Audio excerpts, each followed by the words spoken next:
Bonjour et bienvenue dans cette vidéo de formation Unity 3D consacrée au pointeur. Alors quelque chose qui fait très peur à beaucoup de gens, puisque c'est une logique de fonctionnement un petit peu particulière. Moi je vais essayer de vous le présenter de façon pas d'un point de vue qu'on a l'habitude de le faire, mais on va un petit peu voir ce que c'est que ces pointeurs, à quoi ils servent. Donc déjà, je ne vous explique rien et je vous montre. Alors, vous pouvez faire la manipulation avec moi, bien entendu. Vous créez une nouvelle scène, vous créez, vous avez un objet, vous attachez un script avec n'importe quel nom à cette caméra, et on va lui ajouter une fonction. Une fonction qui ne renvoie à rien. Fonction random, fonction YOLO. Dans cette formation, on va voir notre cube fétiche et le mot YOLO partout. Ça va être magnifique. Et dans cette fonction YOLO, on va lui mettre un paramètre d'entier de type, une variable de type entrée de type entier avec comme nombre. Dans le start, on va simplement lancer la fonction. Enfin non, on va faire int i est égal à 50. Puis on va faire appel à cette fonction. Fonction YOLO, on va lui envoyer cet entier. Dans cette fonction, on va lui demander d'afficher debug.log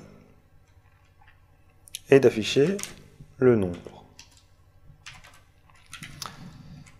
Et hop, petite erreur. Et dans cette fonction nombre, on va demander de multiplier nombre par 2. Nombre fois égal 2. Je rappelle encore, puisque c'est pas forcément quelque chose qu'on a l'habitude de voir, ceci c'est pareil que faire nombre est égal à nombre fois 2. Les deux lignes sont exactement les mêmes. Enfin, donnent le même résultat. Et ici, on va afficher le i. Donc, on a un i. Donc, la fonction, le programme se lance. On va dans le start. On initialise une variable i à 50 qu'on envoie dans la fonction YOLO. Dans la fonction YOLO, on la multiplie par 2. On l'affiche. On a fini, on retourne ici, on fait cette ligne là, et on affiche ici. Qu'est-ce que ça donne? Ça donne 50, puis ça donne 100, puis ça donne 50. Bien en effet, on va passer une valeur à notre fonction, on va lui passer la valeur 50. Donc qu'est-ce qu'on fait? On lui dit fonction YOLO, on t'envoie la valeur de i, qui est 50. Donc fonction YOLO, l'argument que tu as besoin, c'est 50. Donc lui, il va dire, ah bon, c'est 50, pas de souci, c'est 50, je vais le stocker dans ma variable d'entier, qui a comme nom nombre. Je vais manipuler cette variable, et puis je vais l'afficher. Mais ce qu'il faut bien comprendre, c'est que ce n'est pas i.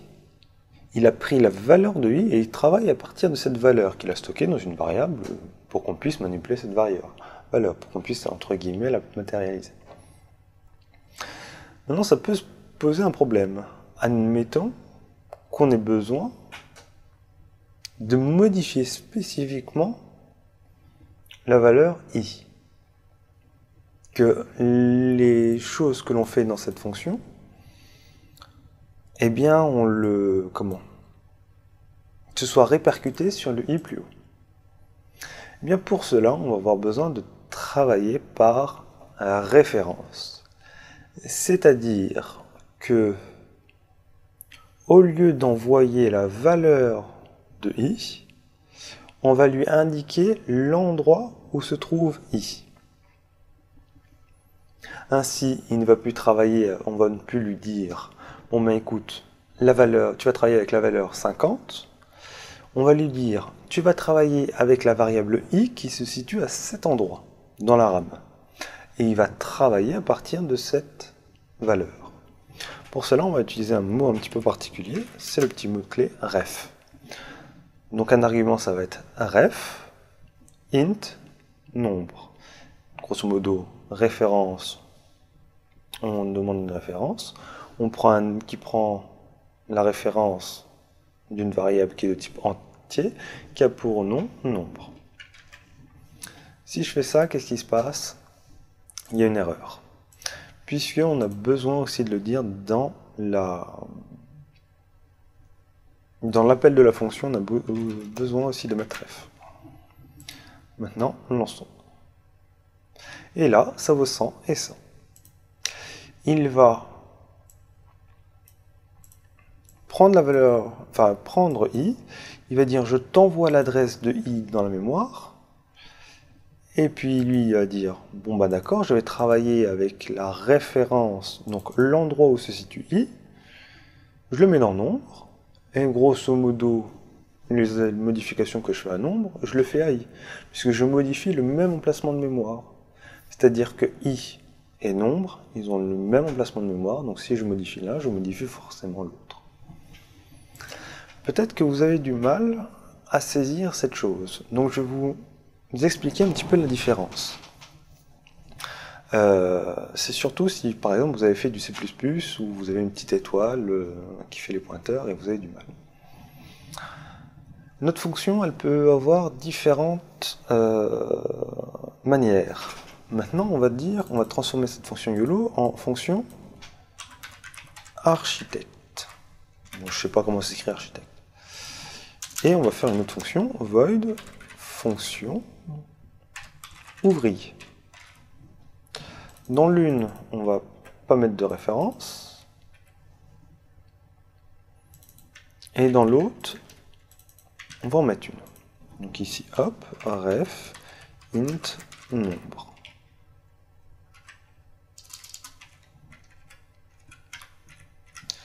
On va faire exactement la même manipulation.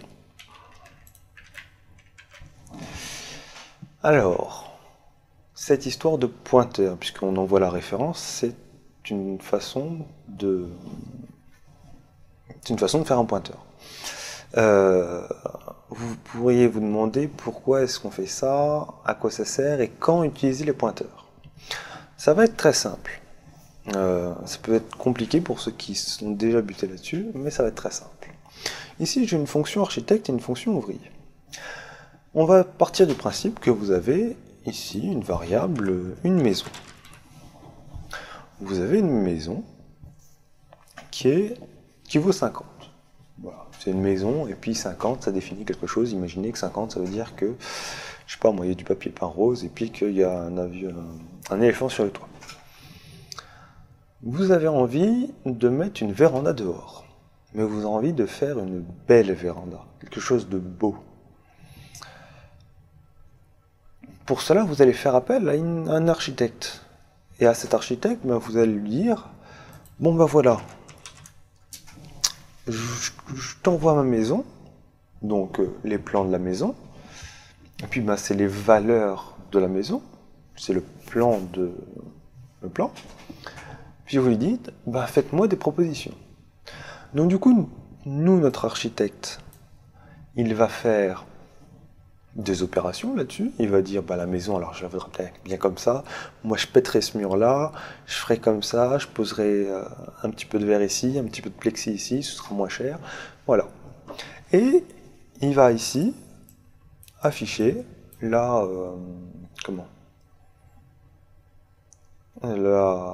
résultat. Il va dire bon ben voilà, ta maison, si moi je faisais comme ça, ta maison elle deviendrait 100. Mais vous n'avez pas modifié votre maison. Vous vivez toujours dans votre maison, il n'y a pas de souci. Là, dans ce cas-là, vous envoyez les valeurs de votre maison. Vous n'envoyez pas votre maison, mais les valeurs de votre maison. Mais maintenant, Et il y a quelque chose de particulier. C'est que votre maison, ben ça y est, vous avez eu vos plans de la véranda. Puis vous vous dites, bon ben la véranda là, elle me plaît super bien. Ben on va faire appel à un ouvrier. Un ouvrier qui va modifier votre maison. Sous-entendu, vous n'allez pas envoyer votre maison, les plans à votre ouvrier, parce que si lui il modifie les plans dans sa cave, votre maison ne va pas bouger. Là, vous allez avoir besoin de lui envoyer la référence, c'est-à-dire l'adresse de votre maison, pour qu'il puisse venir. Dans notre cas, nous, on envoie l'adresse de la variable. Ainsi, l'ouvrier, notre programme, va venir à l'adresse de la maison, donc l'adresse de notre variable, et il va faire des modifications sur notre maison qui vont être définitives. Puisque s'il pète un mur dans notre maison, le mur il sera pété. Et après, une fois qu'on aura utilisé la fonction ouvrier, donc une fois qu'on aura fait appel aux ouvriers, la maison sera modifiée. Donc c'est ça l'intérêt des pointeurs. Vous pourriez en train de vous dire, oui, mais ici je pourrais renvoyer un void, à un entier, et comme ça, j'envoie un entier ici, et puis je reçois un entier derrière. C'est vrai que c'est une manière de faire, mais ça peut poser un problème si vous avez besoin de renvoyer plusieurs choses. Une fonction ne renvoie qu'un type de données que vous avez préalablement défini. Passer par les pointeurs permet de changer plusieurs choses. Souvenez-vous, le lancer de rayon. Le lancer de rayon, il permettait de faire deux choses. Il permettait de lancer un rayon, de stocker dans une variable l'emplacement du rayon, enfin du point d'impact, et il avait autre chose, c'est qu'il renvoyait vrai ou faux si ça avait marché ou pas. Donc on avait deux informations. Là où avait touché l'objet, et puis si ça avait marché ou si ça n'avait pas marché. C'est différentes choses qui sont utiles. Donc voilà pour les pointeurs, j'espère que c'est clair pour vous. Si ça ne l'est pas, je suis désolé, j'ai fait mon maximum. N'hésitez pas à me mettre un commentaire si vous avez du mal. J'ai un autre mot à vous montrer qui est quasiment identique. Ici, si je fais ref maison, donc je vais faire appel à cette méthode-là.